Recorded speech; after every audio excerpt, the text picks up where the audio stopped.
Gordon proves his point. One day, Gordon reached the big station on the mainland to find the platform crowded. "It's a rail tour," explained his driver. "Going on the coastline to Carlisle, I think." The station master came up. "Can you help?" he asked.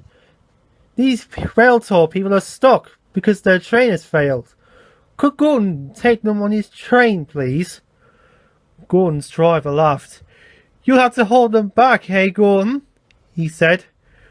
"But you need the Fat Controller's permission. And what about our return train?" The Fat Controller agreed at once.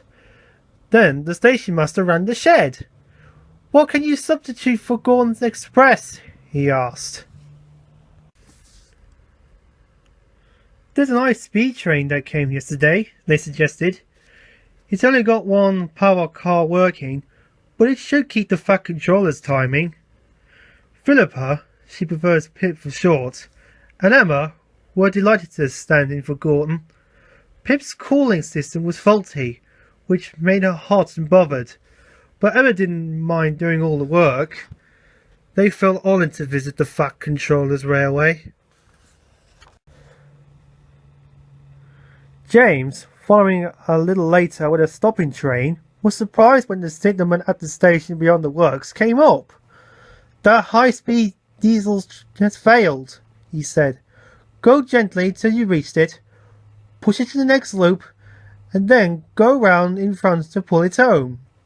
"Whew!" remarked James. "But what about the express passengers? They don't want to make our stops." "Too bad," said the signalman. "Better that way than your people missing their stations." James found the failed train about 2 miles in front. He pushed it to the next station and then got ready to pull. "I'm sorry I can't help," apologised Emma, who was in front. "But we are special lightweight coaches." "That's lucky," said James, who was already feeling puffed. But he found it easier than he expected. Once the train was moving, the coaches followed smoothly. As for the passengers, if they were wondering about the extra stops, they didn't complain. The Fat Controller met them. "I'm sorry we're late, sir," said James. "That's all right, James," said the Fat Controller. "I'm pleased with you. You have saved an awkward situation. Now please make Pip and Emma welcome in the shed while I arrange their journey home." The other engines were quiet at first, but they soon found the diesels friendly, and before long they were all laughing together. James was glad Gordon was away. He might, he thought, so easily have said something to upset them. Gordon came home the next day.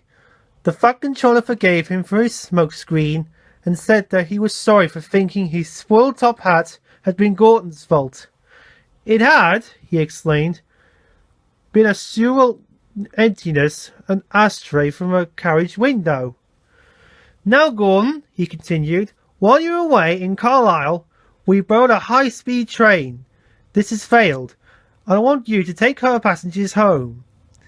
He paused and smiled. "Show them how we do things, eh?" "I certainly will," promised Gordon. "Right," said Gordon's driver as they backed towards the train.